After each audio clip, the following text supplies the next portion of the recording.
Okay. ఆత్మబంధువులందరికీ నా యొక్క నమస్కారాలు.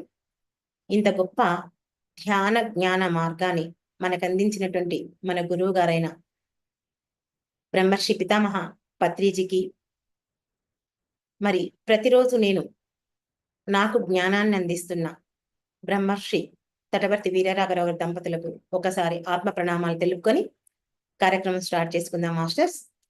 మరి అంతకంటే ముందు ఈ అవకాశాన్ని ఇచ్చినటువంటి ఆత్మజ్ఞాని కావ్య మేడం టీం మెంబర్స్ అందరికీ ఒకసారి ధన్యవాదాలు. మరి ఈ జూమ్ సెక్షన్లో పాల్గొన్నటువంటి ఆత్మబంధువులందరికీ నా యొక్క నమస్కారాలు. మరి నా పరిచయానికి వస్తే నా పేరు సునీత మోహన్, మాది జడ్చర్ల, మహబూబ్ నగర్ డిస్టిక్. జడ్చర్లలో శ్రీరామకోటి 108 పిరమిడ్స్ ధ్యాన కేంద్రం మేము నిర్వహిస్తుంటాము. నేను 2010లో ఈ ధ్యాన మార్గంలోకి రావడం జరిగింది. మరి నేను అనారోగ్య కారణంగా ఈ ధ్యాన మార్గంలోకి వచ్చాను. నా ఆరోగ్యం బాగైన తర్వాత నేను పొందినటువంటి ఆనందాన్ని, ఆరోగ్యాన్ని అందరికీ పంచాలనే ఉద్దేశంతో ఒక హాలు నిర్మించి అందరికీ ఈ ధ్యానాన్ని, జ్ఞానాన్ని అందిస్తున్నాను. మరి దానిలో భాగంగా ఈరోజు నేను తెలియచేయాలనుకున్నది ఏంటంటే, తటవర్తి రాజ్యలక్ష్మి అమ్మ చెప్పినటువంటి టాపిక్ గురించి నాకు తెలిసింది, అమ్మ చెప్పిన దాంట్లో నాకు తెలిసింది నేను చెప్పాలనుకుంటున్నాను. అంటే అహంకారం ఎన్ని విధాలుగా వస్తుంది అనే విషయం గురించి మనం ఈరోజు తెలుసుకుందాం. ధ్యానంలోకి వచ్చిన వాళ్ళు ప్రతి ఒక్క విషయాన్ని తెలుసుకోవాలి. ఏది తెలుసుకోకుండా తెలుసుకోవాల్సిన అవసరం నాకు లేదు, అన్ని విషయాలు నాకు తెలుసు అని ఎప్పుడైతే మనం అనుకుంటామో మనలో అజ్ఞానం ఉన్నట్లే లెక్క. ఎందుకంటే సాధన ఒక్కటే చేస్తే సరిపోతే మరి ఎందరో ఎన్నెన్నో సంవత్సరాల నుంచి ధ్యానం చేస్తూ ఉండిపోతున్నారు. సాధన చేస్తున్న వాళ్ళలో పురోగతి లేదు. ఎప్పుడైతే సాధన ఒకటే చేస్తే మనలో పురోగతి రాదు. సాధనతో పాటు జ్ఞానాన్ని కూడా వినాలి, అందుకోవాలి. ఆ జ్ఞానం ఎప్పుడైతే అందుకుంటామో మనలో పురోగతి మొదలవుతుంది. ఎందుకంటే మన బాహ్య ప్రవర్తన మార్చుకోవడానికి మరి బాహ్య ప్రవర్తన తెలుస్తుంది, చెప్తుంటారు, కానీ మన అంతరంలో కూడా మన ప్రవర్తన మారాలి. అది మన లోపల అంతర్ప్రవర్తన మారాలి అంటే మనం ఏం చేయాలి? ఈ ధ్యాన మార్గంలో గురువుల దగ్గర ఆ జ్ఞానం పొంది మన అంతరంలో సరిచేసుకోవాలి. మరి మంచి గుణాలను అలవర్చుకోవాలి. మామూలుగా మనం ప్రాపంచిక జీవితంలో ఎన్నో పదాలు వాడేస్తుంటాం. అది మన పెద్దల అలవాటు అనుకోండి.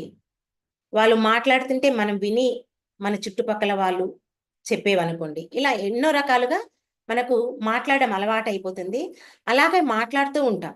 ఎక్కడ ఏ పదాన్ని మాట్లాడాలి, ఎలా వినియోగించాలి, ఎలా అన్వయించాలి అనే అవకాశం కూడా మనం చూడం. ఏది నోటికొస్తే అది గబగబా మాట్లాడేస్తుంటాం.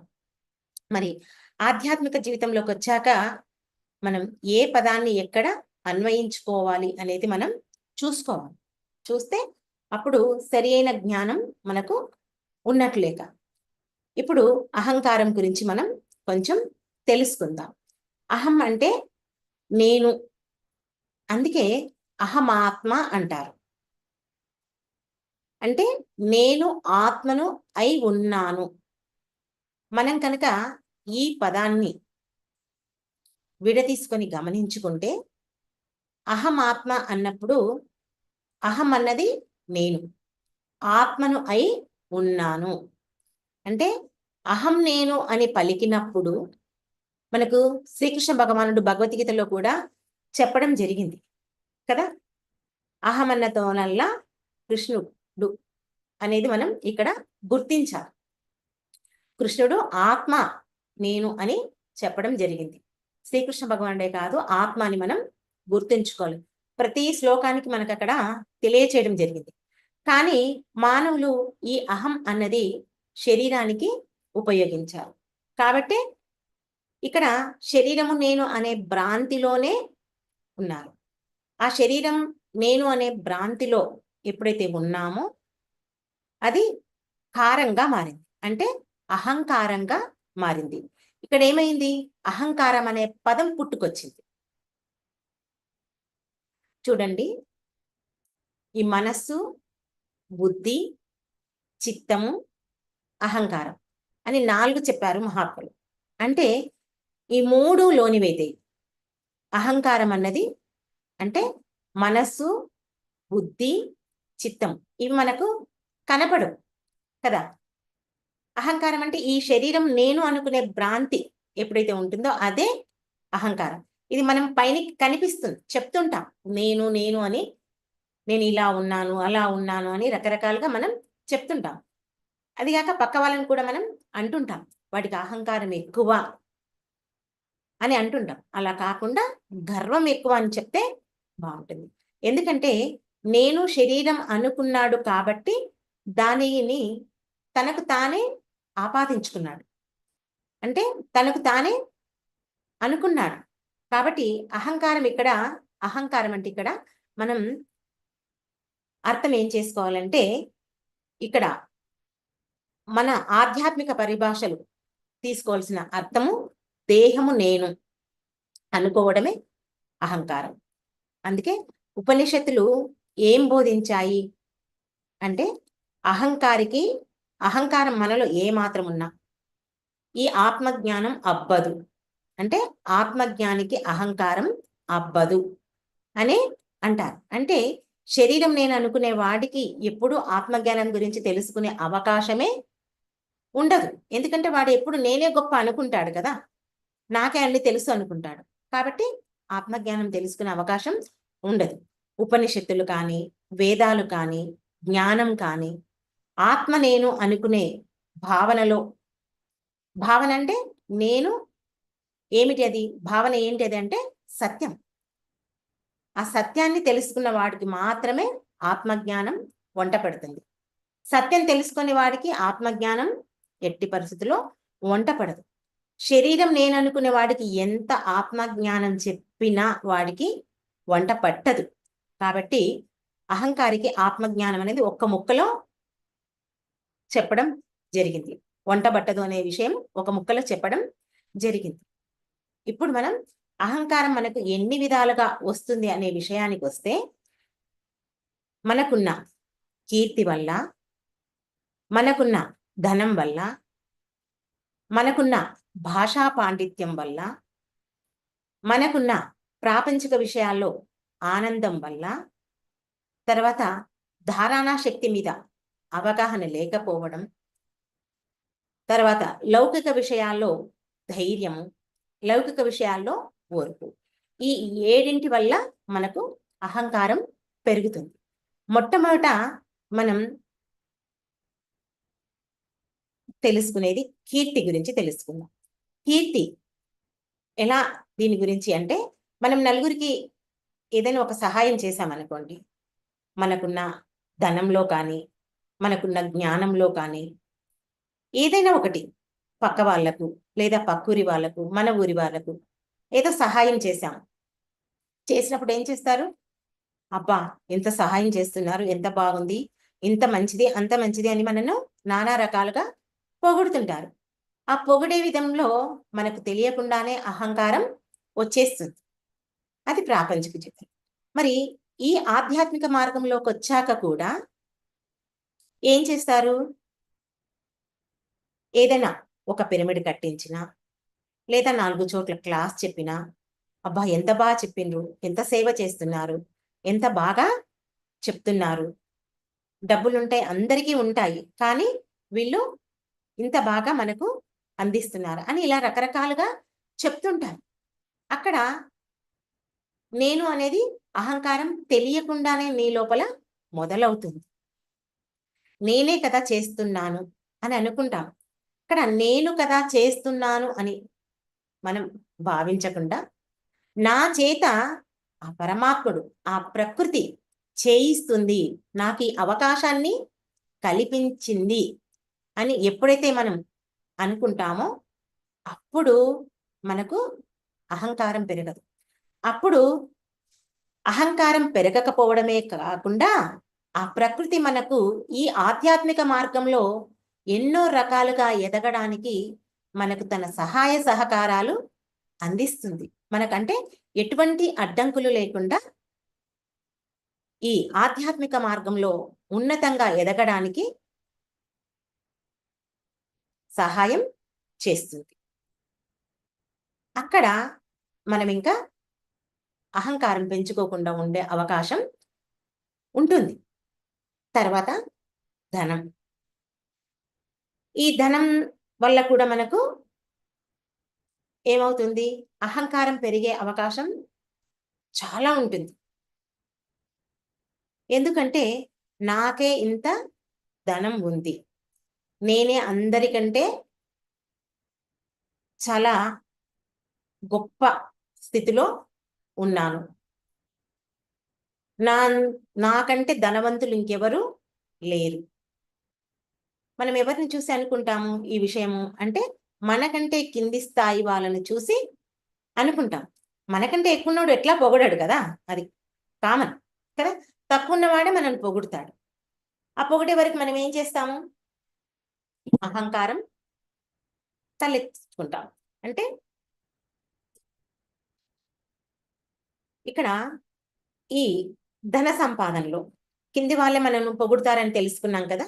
పొగిడేటప్పుడు మనం ఏం చేస్తాం? ఈ కింది వాళ్ళు కొంచెం కష్టపడిన కింది వాళ్ళు కాదు. మనకంటే డబ్బు లేని వాళ్ళు ఎంత కష్టపడినా ఎవరు గుర్తించరు. అదే డబ్బు బాగా ఉన్న వాళ్ళు కొంచెం కష్టపడినా ఏం చేస్తారు? వాళ్ళను వాళ్ళు ఎంతో పొగుడుతారు. అంటే డబ్బు ఉన్నవాడికి, డబ్బు లేనివాడికి ఎంత తేడా ఉందో చూడండి. డబ్బున్నవాడు కొంచెం పని చేసినా సరిపోతుంది. డబ్బు లేనివాడు ఎంత పని చేసినా వాడిని గుర్తించాలి.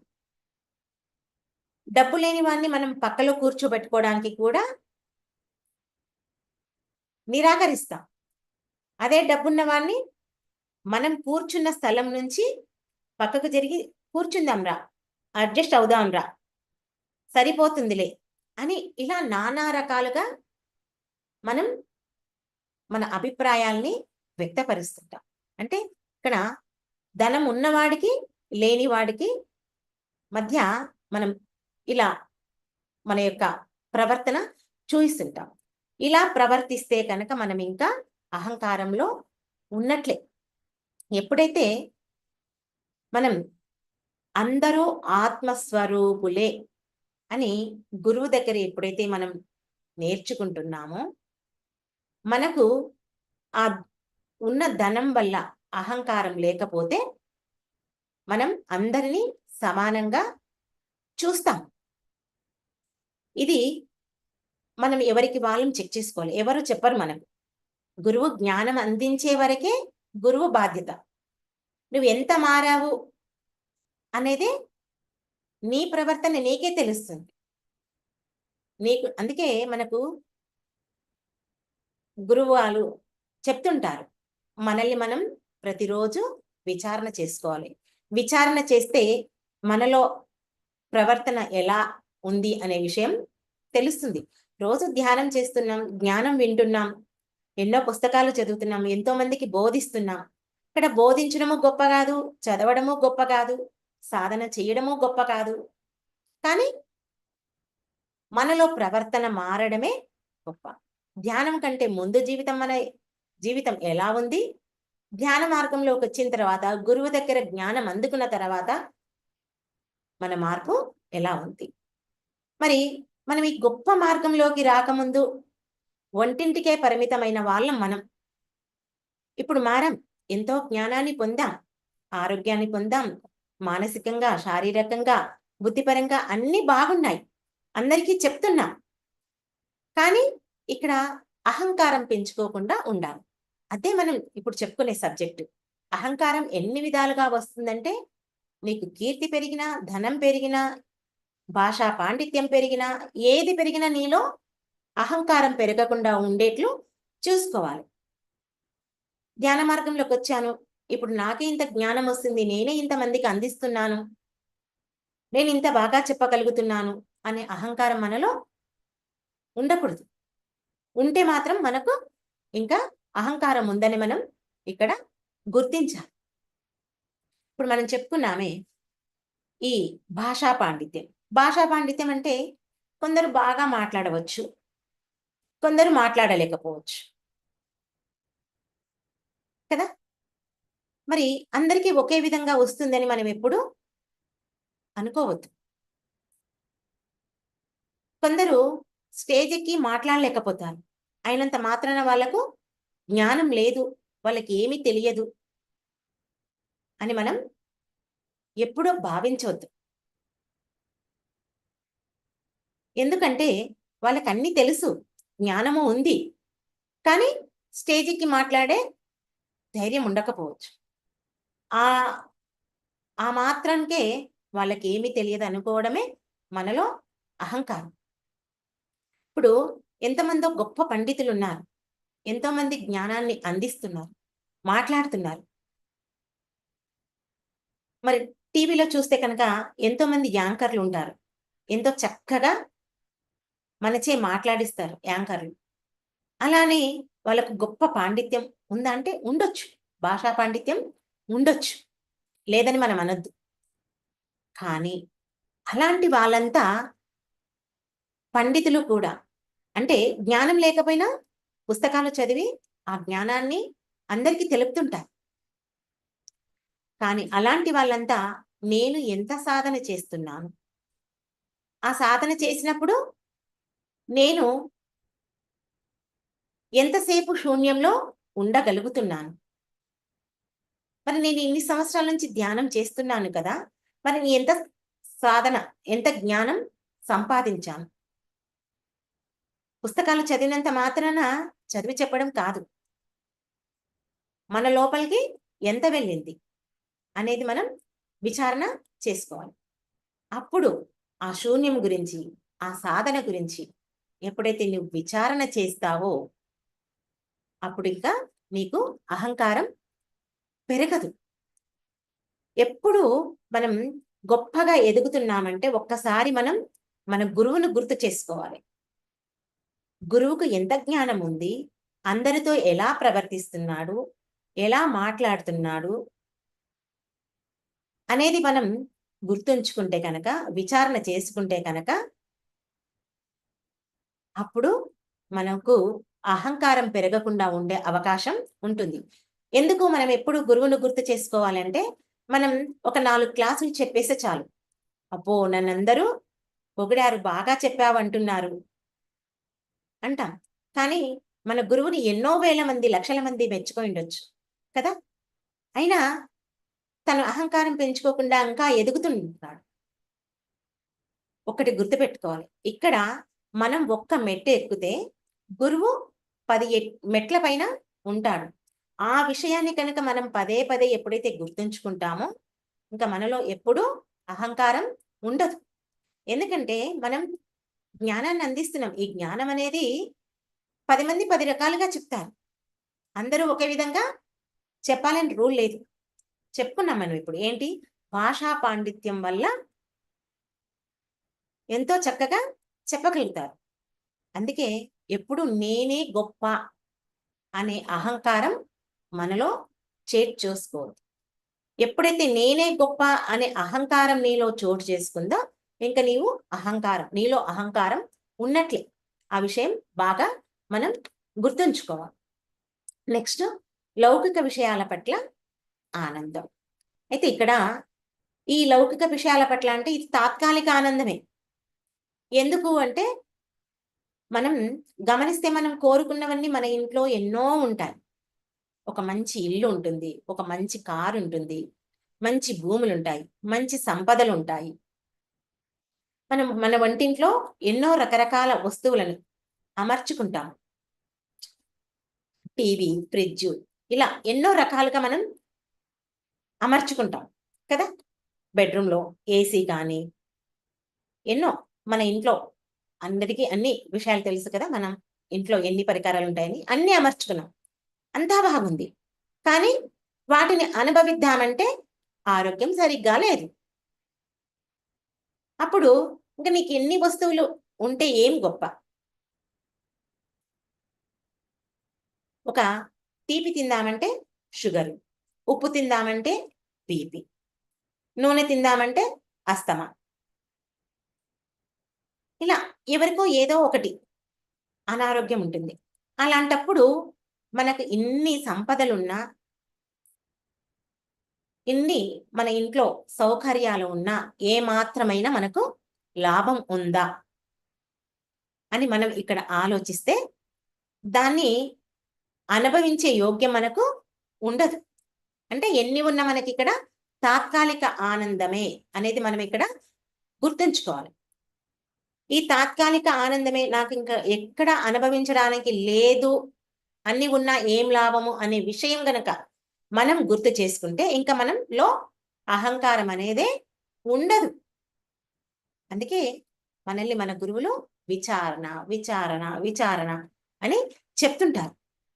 మరి మనం మనలో జ్ఞానం పెరగాలంటే ఈ సరి అయిన జ్ఞానం, సరి అయిన మనస్సు 2 కావాలి. సరి అయిన జ్ఞానం లేకపోతే మనం ఎంతసేపు ధ్యానం చేసినా, ఎన్ని క్లాసులు విన్నా ఏం లాభం లేదు. సరి అయిన జ్ఞానం అంటే సత్యమైన జ్ఞానమే అందుకోవాలి. సత్యమైన సాధనే చేయాలి. అదే మన పత్రిగారు చెప్పింది శ్వాస మీద ధ్యాస ధ్యానం. ఆ ధ్యానాన్నే చేయాలి. మరి సరైన మనస్సు, మన సరైన మనసు ఎలా ఉంటుంది? సరైన ధ్యానం చేస్తే సరైన మనసు ఉంటుంది. అంతేకాని మనకు ఈ జ్ఞానం కనుక లేకపోతే ఎన్ని సంపదలు ఉన్నా ఈ ఆనందం అనేది తాత్కాలికమే. అంతే కదా. నీకెంత సంపదలు ఉన్నా ఒక రోగం వస్తే ఇంకేమి నువ్వు అనుభవించలేవు. ఆ విషయం నీవు గుర్తుంచుకోవాలి. అంతేకాని నాకింత ఉందని నీవు గర్వపడకూడదు. ఇప్పుడు జ్ఞానం ఉన్నవాడు ఏం చేస్తాడు? నాకు రోగం వచ్చినా సరే, నేను చేసుకున్న కర్మ ఫలితమే ఈ రోగం వచ్చిందని అనుకుంటాడు. అదే అజ్ఞానైతే నేనిన్ని పూజలు చేస్తున్నా నాకు ఈ రోగం వచ్చింది ఎందుకు అని బాధపడుతుంటాడు కదా. అందుకే సంపదలు ఉంటే అహం పెంచుకోకుండా ఆత్మజ్ఞానిగా ఎప్పుడైతే మనం ఎదగడానికి చూస్తుంటామో, ఈ ప్రాపంచిక విషయాల్లో, ఈ లౌకిక విషయాల్లో ఎన్ని భోగాలు వచ్చినా అనుభవిస్తాడు. కానీ అహంకారాన్ని పెంచుకోడు. అహంకారం పెంచుకోవటం వల్ల తృప్తిగా మాత్రం ఎట్టి పరిస్థితిలో ఉండడు. అహంకారం ఉంటే ఇంకేం ఉంటుంది? వాడికి దానిపైనే ఉంటుంది. నాకే ఇన్ని ఉన్నాయి అనే అహంకారమే ఉంటుంది. అందుకే అహంకారం ఉన్నవాడు ఏదైనా తన దగ్గర ఉన్నటువంటి ధనం కానీ, ఇంకేదైనా సరే పోతే ఏం చేస్తాడు? ఎంతో కుంగిపోతాడు, బాధ పెడతాడు, అనారోగ్యానికి గురి కూడా అవుతాడు. అదే ఆత్మజ్ఞానం సంపాదిస్తే వాడు ఏది వచ్చినా దేనికి పొంగడు, కుంగడు. ఎందుకంటే తనకు తెలుసు, నేను చేసుకున్న కర్మానుసారమే నా జీవితం నడుస్తుంది అనే విషయం ఆత్మజ్ఞానికి తెలుసు. మనకు సదానందయ్య గారు చెప్తారు, పత్రి గారి గురువైనటువంటి సదానందయ్య. వస్తే రాని, పోతే పోని, ఉంటే ఉండని అనే విషయం మనకు చెప్తుంటాడు. ఈ విషయం కనుక మనం అనుక్షణం గుర్తుంచుకుంటే మనకు ఏది వచ్చినా, ఏది పోయినా దేనికి బాధపడము, సంతోషపడము. రెండిటిని సమానంగా తీసుకుంటాం. ఇవన్నీ తెలుసుకుంటూ మనం అహంకారం పెంచుకోకుండా ఇవన్నీ నేర్చుకుంటున్నాం. మనం నేర్చుకోవడానికే ఈ భూమి మీదకి వచ్చాం. అదే కదా మన పత్రి గారు చెప్తారు, భూమి అనేది ఒక అద్భుతమైన పాఠశాల. ఇందులో మనం పాఠాలు నేర్చుకోవడానికి వచ్చాము, అనుభవాలు పొందడానికి వచ్చాము. ఎవరు ఏది నేర్చుకోవాలో అది నేర్చుకోవాలి. నేర్చుకోకుండా వెళితే కనుక మళ్ళీ మళ్ళీ ఈ భూమి మీదకి రావాల్సి ఉంటుంది అని మనకు మన పత్రి గారు చెప్తూనే ఉంటారు. అందుకే మనకు తెలియని విషయాలు మన గురువులు ఎన్నో రకాలుగా బోధిస్తున్నారు. వాటన్నిటిని మనం అనుక్షణం గుర్తు చేసుకుంటూ నేర్చుకోవడానికి ప్రయత్నం చేయాలి. మరి నెక్స్ట్ ధారణా శక్తి పైన మనకు అవగాహన లేకపోవడం. అయితే కొంతమంది ఏదైనా ఒక వస్తువును చూసినా లేదా ఒక విషయం గురించి విన్నా దాన్ని చక్కగా దాని గురించి చెప్పగలుగుతారు. ఉన్నది ఉన్నట్లుగా అసలు అది నిజంగా వాళ్ళు చూసి వచ్చారా అన్నట్టు చెప్తారు. మనం కనుక తటవర్తి వీరారావు సార్ క్లాసు వింటే గనక మరణం మరణానికి ముందే మరణం గురించి తెలుసుకోవాలని టాపిక్ గురించి చెప్తాడు సారు. నిజంగా ఆ విషయం గురించి వింటుంటే సారు నిజంగా చూసి వచ్చాడా అన్నంత ఇదిగా ఆ జ్ఞానాన్ని బోధిస్తుండ్రు. ఆ జ్ఞానం వింటే కనుక నిజంగా మనం వీటన్నిటిని పాటించి ఈ జన్మలోనే మనం ఆ మోక్షాన్ని పొందాలి. ఇవన్నీ ఈ విషయాలన్నిటిని మనం ఆచరణలోకి తెచ్చుకోవాలన్నంత విధంగా సారు చక్కగా మనకు బోధిస్తుంటాడు. అట్లా అది ఆత్మజ్ఞానం. మరి ప్రాపంచికంలో కూడా ఎంతో మంది అలా చెప్పేవాళ్ళు ఉంటారు.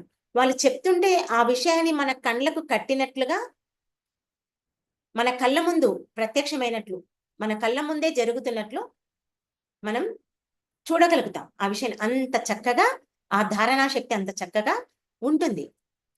మరి అప్పుడు అలా చెప్తుంటే మనం ఏం చేస్తాము? అబ్బా! ఎంత గొప్పగా చెప్పాడు. ఇంత చక్కగా చూసొచ్చినట్టు చెప్పాడు అని నానా రకాలుగా పొగడతలకేమీ కొదవలేదు గదా! ఎన్ని రకాలుగా మనం పొగడవచ్చు. ఆ పొగిడినప్పుడు వాడిలో అహంకారం అనేది మొదలవుతుంది. ఇలా ఇన్ని రకాలుగా మనం అహంకారాన్ని పెంచుకునే విషయం ఉంటుంది. మరి ఆధ్యాత్మిక విషయాలు కూడా మనం ఒక క్లాస్ చెప్పినా కూడా ఇప్పుడు గురువు గారిదంటే నిజంగా గురువు ఆ అనుభవం ఉంటేనే చెప్పగలుగుతాడు కదా! మనమున్నాం. ఏ అనుభవం లేకపోయినా మనం చెప్పింది చెప్పినట్లుగా చెప్పే ఆ స్థాయి మనం సంపాదించుకున్నామనుకోండి. అప్పుడు మనల్ని కూడా పొగుడుతుంటారు. ఏదో నలుగురికి మనం చెప్పే క్లాస్‌లో ఎంతో మంది ఎన్నో రకాలుగా జైన్ అవుతుంటారు కదా! అందరికి అన్ని విషయాలు తెలియాలని రూల్ ఏం లేదు. వాళ్ళకేదో విషయం నచ్చింటుంది. మరి మాట్లాడినప్పుడు ఏం చేస్తారు? "అబ్బా! చాలా బాగా చెప్పారు మేడం మీరు" అని మనల్ని పొగిడారనుకో, సరే ఇక్కడ నేను చెప్పిందేం లేదు. గురువు చెప్పిందే నేను చెప్పాను. ఆ ప్రకృతి నా చేత చెప్పించింది. నాకు ఈ అవకాశం కల్పించింది. ఈ ఆత్మజ్ఞాని టీమ్ నాకు ఈ అవకాశం ఇచ్చింది కాబట్టి నేను చెప్పగలిగాను అంటే ఇక్కడ బావుంటుంది. నేనే చెప్పాను. నాకే ఇంత జ్ఞానం ఉంది అని నేను అహంకరించుకుంటే గనక ఇంకయిపాయే. మనం ఒక స్టెప్పు దిగినట్లే. ఇదే. అనుక్షణం మనం ప్రతి విషయంలో మనం ఎరుక కలిగి ఉండాలి. ఆ ఎరుకని ఎప్పుడైతే కలిగి ఉంటామో అహంకారం పెంచుకోకుండా ఉండడానికి మనకు అవకాశం ఉంటుంది. మరి అహంకారం ఇన్ని రకాలుగా, ఇన్ని విషయాల్లో మనం తెచ్చుకుంటాము కాబట్టే, మరి తటవర్తి రాజలక్ష్మి అమ్మ అన్ని రకాలుగా మనకి ఈ జ్ఞానాన్ని అందించారు. ఏ విషయంలో మనం అహంకారం పెంచుకుంటాము అంటే మనకు అవగాహన ఉండదు కదా! అందుకే ఒక్కొక్క దాని గురించి వివరంగా మనకు అందించింది. మరి నెక్స్ట్ పాయింట్ ప్రాపంచిక విషయాల్లో ధైర్యం. మరి కొంతమంది భయంతో మాట్లాడలేరు. ఏ పనులు చెయ్యలేరు. ఏది మాట్లాడమన్నా, ఏ పని చేయమన్నా భయంతో ఉండిపోతారు. కొంతమంది అన్ని పనుల్లో ధైర్యంగా చేయగలుగుతారు. ఎవరితోనైనా మాట్లాడగలుగుతారు. ఎంత పండితులైనా, వేదాలు చదివినా, ఉపనిషత్తులు చదివినా కొంతమందికి ధైర్యంగా ఆ ధైర్యం అలా ఉంటుంది. వాళ్ళచే అట్లా మాట్లాడిస్తుంది. గురువు స్టేజ్ మీద కూర్చున్నా, వీళ్ళు కూర్చున్న ప్లేస్ నుంచే సమాధానం చెప్పగలుగుతారు. కొంతమందేమో గురువుకు గౌరవం ఇచ్చి, లేదా మాట్లాడితే ఏ తప్పులు దొరుకుతాయో అనే విధంగా కొంతమంది ఉంటారు. అంటే వాళ్ళకి ఆ మాట్లాడే ధైర్యం ఉంది. కాబట్టి వాళ్ళట్లా మాట్లాడుతా అంటారు. దాంతో ఏం చేస్తారు పక్క వాళ్ళు, "అబ్బా! నీకింత ధైర్యం ఉందా? గురువంటే కూడా నీకు భయం లేదా? ఇలా మాట్లాడేశావు" అని అక్కడ కూడా మనకు పొగడ్తలొస్తాయి. కామన్ కదా అది. ఎవరైతే ధైర్యంగా మాట్లాడతారో వాళ్ళు ఆటోమేటిక్గా మెచ్చుకోవడం అనేది కామన్ పాయింట్. మరి ఆ సమయంలో కూడా మనం ఏం చేయాలి? అహంకారం పెంచుకోకుండా ఉండాలి. మరి లౌకిక విషయాలలో ఓర్పు. అంటే ఈ ప్రాపంచిక జీవితంలో మనకెన్నో కష్టాలు ఉంటాయి, నష్టాలు ఉంటాయి. సుఖం భోగం ఉంటే దానికి కూడా పొగుడుతారు. మనం అవన్నీ చెప్పుకున్నాం. ఇక్కడ మాత్రం మనం ఇక్కడ ఏం చెప్పుకుంటున్నాం? ఓర్పు అనే విషయం గురించి చెప్పుకుంటున్నాం. కొంతమందికి అంటే ఒక స్త్రీని గనక తీసుకుంటే, ఒక పురుషుని కనుక తీసుకుంటే, వాళ్ళు వాళ్ళ జీవితంలో ఎంతో కష్టపడుతుంటారు. కష్టపడినప్పుడు పక్క వాళ్ళు ఊరుకుంటారా? అబ్బా! నీ జీవితంలో పుట్టినప్పటి నుంచి ఇలా కష్టపడ్డావు. పెళ్ళైనాక ఇలా కష్టపడుతున్నావు. ఎప్పుడు నీ జీవితంలో అన్నీ కష్టాలే. అయినా నీవు ఎంతో ఓర్పుతో, సహనంతో వీటన్నిటిని ఎదుర్కొంటూ వస్తున్నావు అని పక్క వాళ్ళు అంటే, అప్పుడు వాళ్ళ అన్ని రోజులు పడిన ఆ కష్టాన్ని అంతా పక్కకెట్టేసి, ప్రపంచంలో నేనే అందరికంటే ఈ ఓర్పు ఉన్న మనిషిని. ఇంత కష్టాన్ని నేను అనుభవించాను. అంతటి వరకు ఉన్న ఆలోచన అంతా మొత్తం మారిపోవడానికి అవకాశం ఉంటుంది. ఆ అహ ఆ ఆలోచనే అహంకారంగా మారుతుంది. చూడండి ఎంత ఈజీగా మనం ఈ మాయా ప్రపంచంలో ఉంటూ మనల్ని మనం పతనం చేసుకుంటున్నాం. అయితే ఈ 7 విషయాలు చూడ్డానికి కరెక్టే అనిపిస్తాయి. కానీ అహంకారాన్ని ఇవే అహంకారాన్ని పెంచి పోషిస్తాయి. అవే మన జీవితంలో వాసన రూపంలో, మన జ్ఞాపకాల రూపంలో ఉండిపోతాయి. మనం చెప్పుకుంటాం గదా! నేను పెళ్లి గాకముందు ఇలా ఉన్నాను. నా పెళ్ళైన తర్వాత మా అత్తగారు ఇలా కష్టపెట్టారు, అలా కష్టపెట్టారు. మా మరిది ఇలా అన్నాడు, మా ఆడపడుచు ఇలా అన్నది, నా భర్త ఇలా అన్నాడు. ఎన్నో రకాలుగా మనం మనం చనిపోయే మన చివరి శ్వాస వరకు వాటిని గుర్తు చేసుకుంటూనే ఉంటాం. ఆ జ్ఞాపకాలు మనలో ఉంటాయి. ఆ జ్ఞాపకాలు అలా మనలో ఉండడం వలనే మళ్ళీ గత జన్మకు అవి వాసన రూపంలో మన వెంట వస్తాయి అని చెప్పడానికి కారణం అదే. ఎప్పుడైతే ఈ జ్ఞాపకాలు, ఆ వాసనలు మనం అలాగే పెట్టుకుంటామో, ఇంక మనకి ఎట్టి పరిస్థితిలో సాధన చెయ్యబుద్ధి కాదు, ధర్మాన్ని ఆచరించబుద్ధి కాదు. ఎందుకంటే 24 గంటలు అవే గుర్తుంటాయి కదా! ఇంకెలా చేస్తాం సాధన మనం? కూర్చున్నప్పటి నుంచి అవే గుర్తొస్తాయి. మనం కూర్చున్నా ఇంకా ఏమాత్రము లాభం లేదు. మరి చాలామంది మనం ఇంత సహనంతో, ఓర్పుతో ఉన్నాం. అయినా ఏం లాభం? మనకేమొచ్చింది? అని ఆలోచిస్తుంటాం. కానీ ప్రతి ఒక్క వ్యక్తి గుర్తుంచుకోవాల్సినటి విషయం ఏంటంటే, మనకున్న సంపదలు కానీ, మనకున్నటువంటి కీర్తి ప్రతిష్టలు కానీ, బాధలు కానీ, కష్టాలు కానీ, నష్టాలు కానీ, దుఃఖం కానీ, రోగం కానీ, ఇవన్నీ కూడా మన గత జన్మ కర్మలే. మనకిష్టమున్నా, లేకున్నా ఇప్పుడు ఈ జీవితంలో, ఈ జన్మలో మనం వాటిని అనుభవించాల్సిందే. ఎందుకంటే మనం అవన్నీ చేసొచ్చాం. మనమన్నీ మన వెంట తెచ్చుకున్నాం. ఈ జన్మలో ఏవేవి అనుభవిస్తామనే విషయం మనం తెచ్చుకున్నాం. తెచ్చుకున్నాం గాబట్టి ఖచ్చితంగా నీవు వాటిని అనుభవించాల్సిందే. నువ్విక్కడ తప్పించుకునే మార్గం లేదు అని ఎప్పుడైతే నీవు అనుకుంటావో, అప్పుడు ఈ అహంకారం పెంచుకోకుండా ఉండడానికి అవకాశం ఉంటుంది. అంటే నాకంటే కష్టపడేవారు ఎంతోమంది ఉన్నారు. నాకంటే భాగ్యవంతులు ఎంతోమంది ఉన్నారు.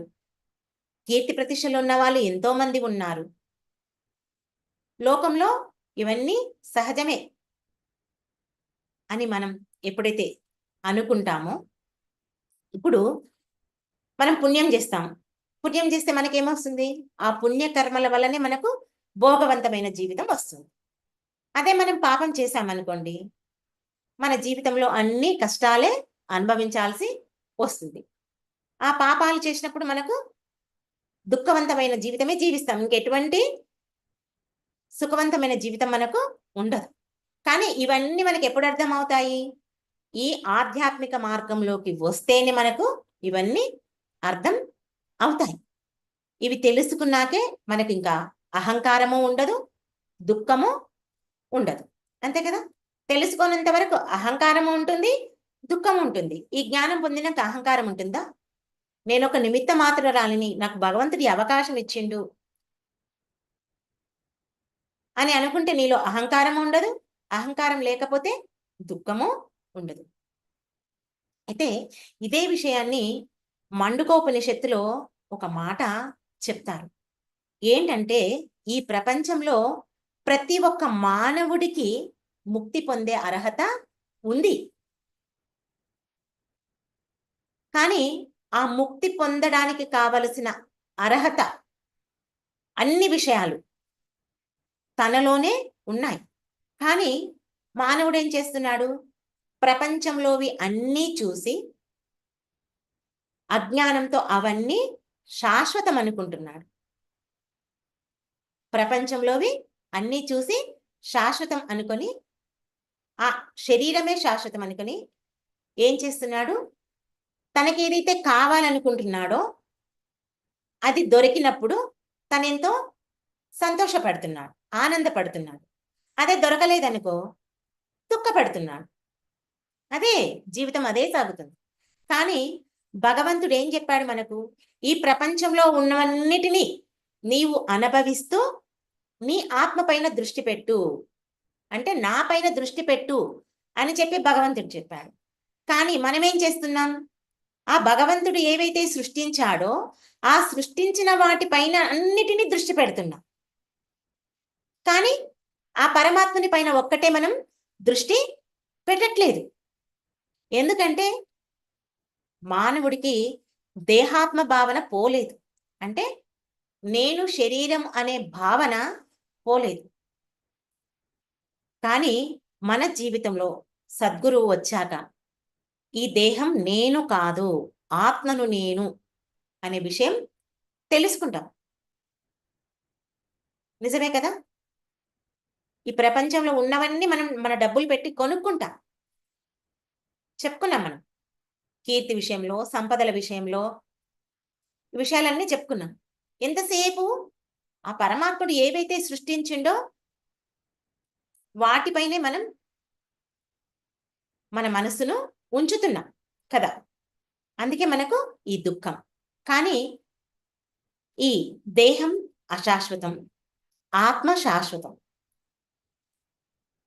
అని ఎప్పుడైతే అనుకుంటామో ఈ దేహంకు కీర్తి ప్రతిష్టలు వచ్చినా, సంపదలు కలిగినా, బాధలు, కష్టాలు, రోగాలు ఇంకేవి వచ్చినా మనం వాటి గురించి పట్టించుకో. ఎందుకంటే ఈ దేహానికి ఇవన్నీ వచ్చేవి, ఆత్మకు మాత్రం కావు.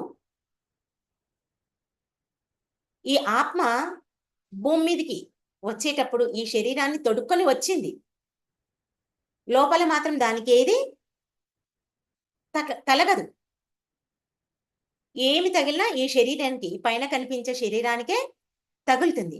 ఆత్మ ఈ సృష్టి అంతా వ్యాపించి ఉంది, ఇందులో ఈ శరీరంలో ఉంది అని ఎప్పుడైతే నీవు అనుకుంటావో, ఆ దృష్టి ఆత్మ మీద ఎదుగుతావో, ఇంకప్పుడు ఈ సృష్టి, ఆ భగవంతుడు సృష్టించిన సృష్టి మీద భ్రాంతి ఎవరికి ఉండదు.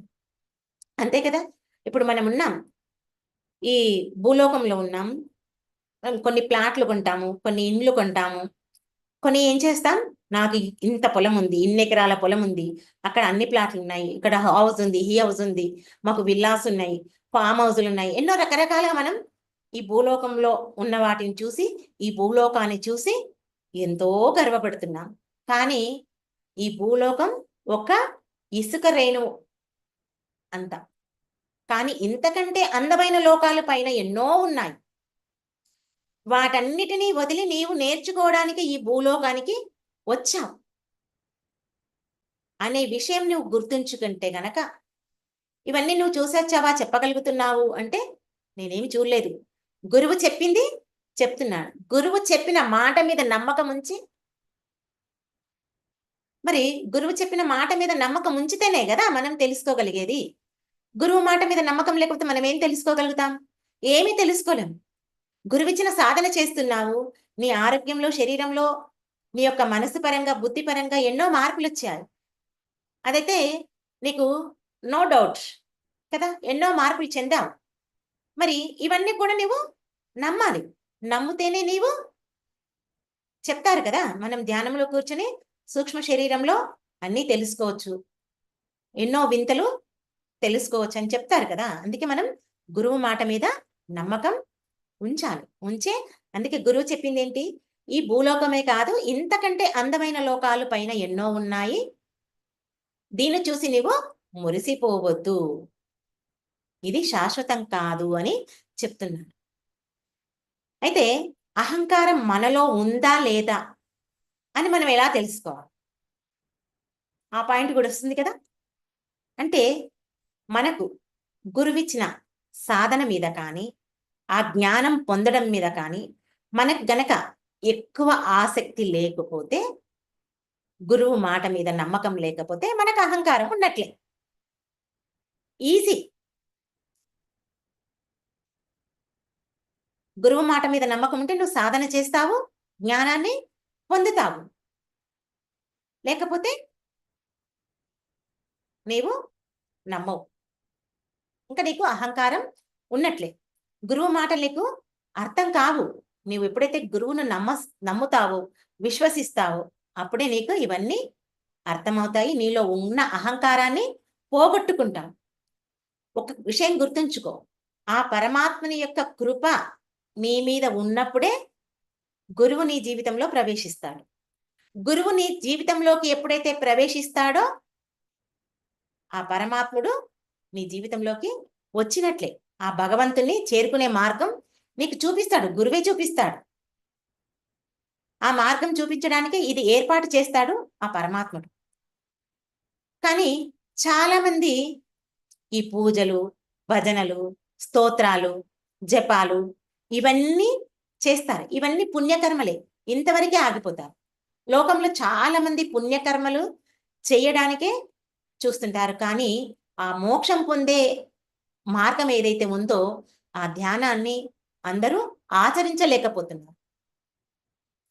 మనం చెప్తాం, ధ్యానం చేయడం వల్ల నాకు ఆరోగ్యం బాగుంది, మానసికంగా బాగున్నాను, నేను ఏదనుకుంటే అది జరుగుతుంది.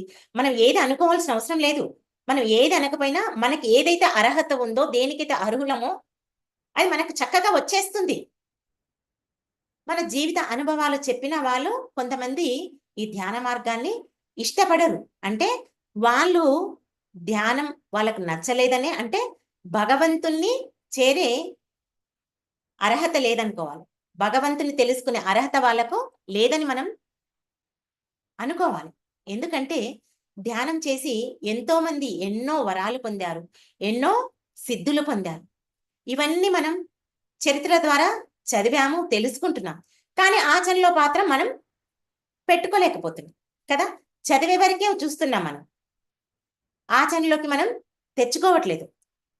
ఇప్పుడు మనమున్నాం. మనకు ఖాళీ దొరికితే ధ్యానమైనా చేస్తాం, ఏదైనా స్వాధ్యాయమైనా చేస్తాం, లేదా ఇలా జూమ్‌ల ద్వారా సజ్జన సాంగత్యంలోనైనా మనం పాల్గొంటాం. అంటే ఇక్కడ మన శ్రద్ధను బట్టే మన జీవితం ఉంది. మన జీవితంలో మొట్టమొదటగా మనం ఫస్ట్ ప్రయారిటీ దేనికివ్వాలంటే, ఈ ఆధ్యాత్మిక జీవితానికే ఇవ్వాలి. ఎప్పుడైతే ఈ భగవంతునిపై మనం ప్రీతి పెంచుకుంటామో, అప్పుడు ఆత్మకు ఆ భగవంతునికి దగ్గరవుతాం. అలా కాకుండా భగవంతునిపై కాకుండా సృష్టి మీద ప్రీతి పెంచుకుంటే ప్రపంచం వైపు మన మనస్సు ఉంటుంది. అందుకే ఇవన్నీ మనం ఈ సజ్జన సాంగత్యం వల్లనే తెలుసుకోగలుగుతాం. అందుకే పత్రి గారు ఏం చెప్పేవారు? సజ్జన సాంగత్యం పైన మీ దృష్టిని కేంద్రీకరించండి. మీలోని లోపాలను సరిచేసుకోండి అని మనకు చెప్పారు. మరి ఇన్ని భోగాలు అనుభవించే ఇంత చక్కటి మార్గం మనకు లభించింది. కాబట్టి ఆ మార్గాన్ని అనుసరించడానికి, దానికి మనం ఎప్పుడూ అనునిత్యం కృతజ్ఞతతో ఉండాలి. ఆ ధ్యానం కనుక ప్రతి ఒక్కరూ చేస్తే నిత్యం ఆనందంతో జీవిస్తా. మరి నేను నా జీవితంలో ఈ ధ్యానం తెలిసిన తర్వాత అనునిత్యం ఆనంద స్థితిలో ఉండగలుగుతున్నాను కాదు, ఉంటున్నాను. మరి నేనైతే ఏదైతే ఆనందం పొందానో అది అందరికీ పంచుతున్నాను. అదే నేను చేసేది. కాబట్టి ప్రతి ఒక్కరూ ఈ ధ్యానం చేస్తూ జ్ఞానాన్ని పెంచుకుంటూ అందరికీ పంచమని చెప్పింది పత్రిగారి ఆశయము అదే. మరి పత్రిగారి ఆశయమే మన ఆశయంగా తీసుకోవాలి. అంతేకాని గురువుగారు చెప్పారు, నేను జ్ఞానాన్ని పొందాను, నాకే ఇంతొస్తుందని మనం ఎప్పుడూ అహంకారం పెట్టుకోవద్దు. నిజంగా అహంకారం ఉంటే కనుక మన జీవితం మనలో ఎప్పుడూ పతనమయ్యేది మనకే తెలియదు. ఎందుకంటే దేవతలు అసంటి వాళ్ళు అహంకారం పెంచుకోవడం వల్ల ఏమైంది? కిందికి దిగజారిపోయారు. మనం చూస్తే మరి దేవతలకు రాక్షసులకు మధ్య యుద్ధం జరిగినప్పుడు ఆ దేవతలు యుద్ధంలో గెలిచినప్పుడు అహంకారంతో విర్రవీగుతుంటే మరి ఆ పరమాత్ముడు యక్షుడి రూపంలో వచ్చి వాళ్ళ దగ్గరికి వస్తేనంటే అప్పుడు ఆ దేవతలంతా ఎంతో ఇంత అందమైన వ్యక్తి, ఇంత ఆకర్షణీయమైన వ్యక్తి వచ్చాడు, ఎవరబ్బా ఈయన అని చెప్పేసి అతని దగ్గరికి వెళ్ళి వాళ్ళు అడుగుతేనంటే అప్పుడు యక్షుడు మరి ఇంతకు నువ్వెవరు అంటే చెప్తాడు వర్ణదేవుడు, నేను వర్ణదేవుడిని, నేను అనుకుంటే ఈ ప్రపంచాన్ని ముంచెత్తుతాను, నాకు ఇంత శక్తి ఉంది అని చెప్పి విరవీగుతాడు. విరవీగినప్పుడు ఆ యక్షుడి రూపంలో ఉన్నటువంటి పరమాత్మ ఏం చేస్తాడు? ఒక గడ్డి పరకను పెడతాడు. ఈ గడ్డి పరకను ముంచు చాలు అని చెప్తాడు. దాన్నేమి చెయ్యలేకపోతాడు వర్ణదేవుడు. తర్వాత నెక్స్ట్ వాయుదేవుడు వస్తాడు. వాయుదేవుడు వచ్చి కూడా ఇలాగే విరవీగుతాడు. నేను అనుకుంటే ఈ ప్రపంచాన్నే నా యొక్క శక్తితో మొత్తం ఊపేస్తాను అంటాడు. సేమ్ అదే గడ్డి పరకను అతనికి ఇస్తాడు. అతడు ఏమీ చెయ్యలేకపోతాడు. నెక్స్ట్ అగ్నిదేవుడు వస్తాడు. అగ్ని కూడా ఆ విధంగానే ప్రగల్భాలు పలుకుతాడు. అగ్ని కూడా ఏమీ చెయ్యలేకపోతుంది. అబ్బా ఇంత శక్తివంతుడా, మనం ఇంత శక్తి సంపాదించినాము, మనం వల్ల ఏమీ అవటం లేదు అని చెప్పేసి వాళ్ళు పారిపోతే మరి అంతా దేవతలంతా కలిసి ఆయన దగ్గరికి రావడానికి ఎప్పుడైతే చూస్తారో అప్పుడు అతడు మాయమైపోతాడు. అప్పుడు సీతాదేవి పార్వతీదేవి వచ్చి అక్కడికి ప్రత్యక్షం అవ్వడం, ఆ వాళ్ళకందరికీ చెప్పడం జరుగుతుంది. మీరంతా యుద్ధంలో గెలిచామని విర్రవీగుతున్నారు కదా, అందుకే మీ యొక్క గర్వాన్ని, అహంకారాన్ని అణచడానికే ఆ పరమాత్ముడే వచ్చాడు. అందుకే మీరు ఎప్పుడూ అహంకారంతో విర్రవీగకండి అని చెప్పేసి వాళ్లకు జ్ఞానోదయం కలిగిస్తుంది. అంటే అంత దేవతలు సహితమే అహంకారం మనం మానవ మాత్రులం, మనం కూడా పెరగక పోకుండా ఉంటుంది అనేది ఎట్టి పరిస్థితిలో ఉండదు. అందుకే మనం అనుక్షణం ఎరుకతో ఉండాలి. మనల్ని మనం ఎప్పుడు చెక్ చేసుకోవాలి. నాలో అహంకారం చోటు చేసుకుందా, ఏ విషయంలో చోటు చేసుకుందని ఎప్పటికప్పుడు రోజు చెక్ చేసుకుంటే మనం అహంకారాన్ని పెంచుకోకుండా ఉండడానికి అవకాశం ఉంటుంది. ఓకే మాస్టర్స్, ఈ అవకాశం నాకు ఇచ్చినందుకు మీ అందరికీ నా యొక్క కృతజ్ఞతలు. Thank you.